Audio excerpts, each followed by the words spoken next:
guys, for today's videos, ang ulam natin is sopas. Requested na naman by Junakis. And guys, nakikita nyo ba yung sangkalang ko? So guys, nagiging favorite ko na siyang gamitin. So ayoko nga siyang gamitin dati kasi nga is sobrang mabigat siya. So ngayon nagiging favorite ko na siya kasi very smooth siya gamitin. So very smooth ang arte. And guys, ayan nga, bumili tayo ng halagang 100 na manok.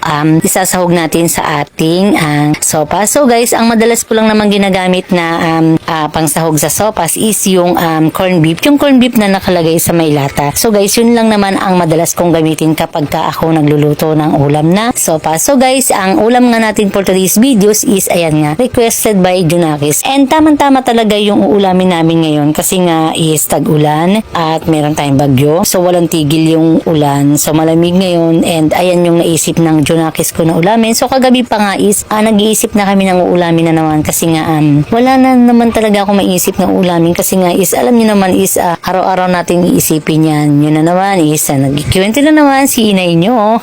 And guys, gabi pa nga lang yun, sinasabi ko nga sa inyo is nag-iisip na kami ng uulamin namin. Kinabukasan kasi nga sabi ko nga sa inyo, meron nga akong mga estudyante na pumapasok. Yung dalawang college ko is wala pa silang pasok and yung dalawa kong high school at yung isa kong K-12 na going na rin siya maging college. So magtatatlo na sila. Is yung dalawa ko nga, yun pa lang yung may pasok. And guys, diyan nga tayo magluluto sa may Super Kalan. Kasi guys, dito sa may tabi ng lababo namin, doon nga ako nagluluto madalas. Kasi lang ngayon is umuulan, 'di ba? So may mga butas na yung aming bubong kasi nga kapag halimbawa katulad yan inaayos namin yung likod, yung asawa ko is umaakyat. Sobrang bigat niya.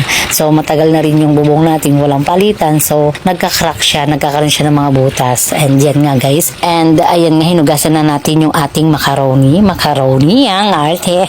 So guys, naghinugasan ko na nga yung sopas dyan. And bumili ako ng, yung nakita nyo yung unang bukas ko is 1 kilo ata yun. Tapos nagdagdag pa ako ng kalahati. Hindi ko alam kung kalahati yun. Basta guys, yun nga. Dinagdagan ko na siya ng sopas kasi nga konti lang naman siya para sa akin at dinadamihan ko rin siya ng tubig. Ayan. Yan yung ilalagay ko ng tubig dun sa may sopas. Ayan, sinangkutsa ko na yung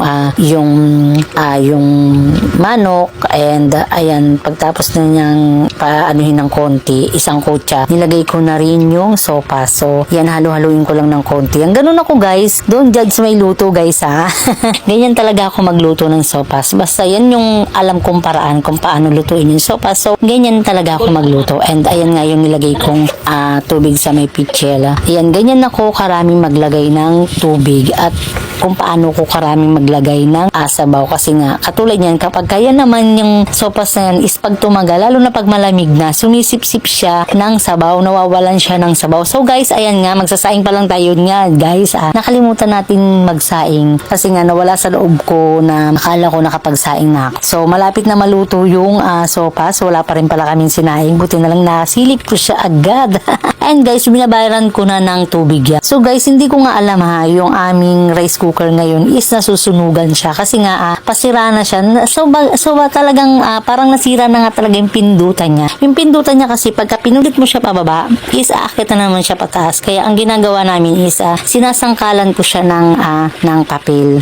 Tapos para hindi na siya umakit. So hindi ko naman nababantayan minsan nasusunog na yung puwet ng kaldero kasi nga yung rice cooker ng kaldero, di ba nga is sobrang nipis lang niya, kailangan mahina lang yung niya. So guys, yung ating rice cooker sira na, wala na siyang yung pagka malapit na siya maluto is umaakit na siya. Ganun, kaya nasusunugan na siya. And guys, hihiwain na natin yung ating panglagay ng mga gulay. So guys, ayan, 2 piraso lang yung ilalagay ko na gulay. So ayan nga yung repolyo at yung carrots kasi dapat lalagyan ko siya ng Baguio beans. Hindi na ako nakabili kasi kinapos na yung ating pera. So hindi naman tayo laging may budget. So pinagkasya ko lang din talaga siya. So nilagyan ko naman din siya ng manok. It's okay na yun. At meron din naman kahit paanong gulay. Okay na rin yun. So ang mahalaga lang sa atin is meron tayong sabaw dahil nga malamig ngayon. Kailangan may sabaw talaga yung ating ulam. So guys, alam nyo ba guys, sinasabi ko nga sa inyo, hindi ako talaga bumibili ng ulam sa palengke, yung jowawals ko. luto kasi pag ako bumili, so mabilisan din talaga pag ako pumunta ng palengke. Gusto ko pagka punta ko ng palengke, alam ko na yung bibilin ko at inisip ko na kagad bago pumunta ng palengke. Kasi nga, di ba mahirap nga mag-isip doon pa lang sa palengke. Mahirapan ka na mag-isip kung anong uulamin mong luto. So dito pa lang sa bahay, nag-iisip na kami kung anong bibilihin namin na ulam. So ang namimili nga sa akin lagi madalas yung jowers ko sa tas hinihintay ko na lang siya dito sa bahay. So ako na nag-aayos ng ating uulamin sa pang-araw-araw. So guys, ganun lang naman ang ating gawain sa loob ng bahay. Lalo tayong mga nanay, sobrang batak tayong kumilo sa loob ng bahay. So sila nakapagpahinga na, so tayo wala pa rin pahinga. And hanggat hindi ata tulog yung mga tao sa bahay, tayo ay gising na gising at masyado pa rin malakas. And guys, medyo pwede na siya atang ilagay. Lagay ko na rin yung gulay para pagka kumulo siya ever, pwede na rin. Pakulo na rin naman na yung sopas at pwede ko nang ilagay yung gulay. So para pagka lumambot na rin yung sopas, pwede na rin yung gulay. So guys, ganyan talaga ako magluto eh. Don't judge my luto And ayan nga guys, nakita nyo yan. Nakita nyo ba yun? Yan, yung powder na ano na yan. Ganyan ako maglagay ng powder na paminta. So guys, maano talaga ako, malakas talaga ako magpaminta, yung powder na paminta. Malakas talaga ako magpaminta kasi ewan ko ba, mas nasasarapan kasi ko pag maraming paminta yung niluluto mo katulad niyan. Yan. So yan guys, lagyan na natin siya ng pangpasarap at magic natin siya ng konti.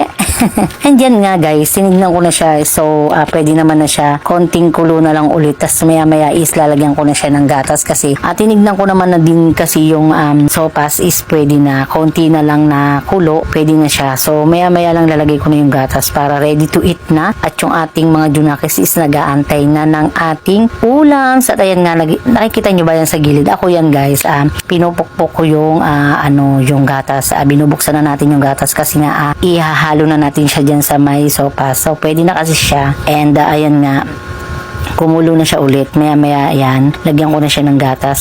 So pag ako naglalagay ng gatas, alam niyo yung nakailang kulo na siya. Kasi kapag nilagay mo siya ng hindi pa kulo o kaya naman pa kulo pa lang, alam niyo yung guys, tas ang tagal mo maghintay. Tapos namumuo yung gatas. Namumuo siya pagka ganun eh. Hindi ko alam basta ako talaga namumuo yung gatas kapag ganun ang ginagawa ko. So pagka halimbawa alam ko na napaluto na yung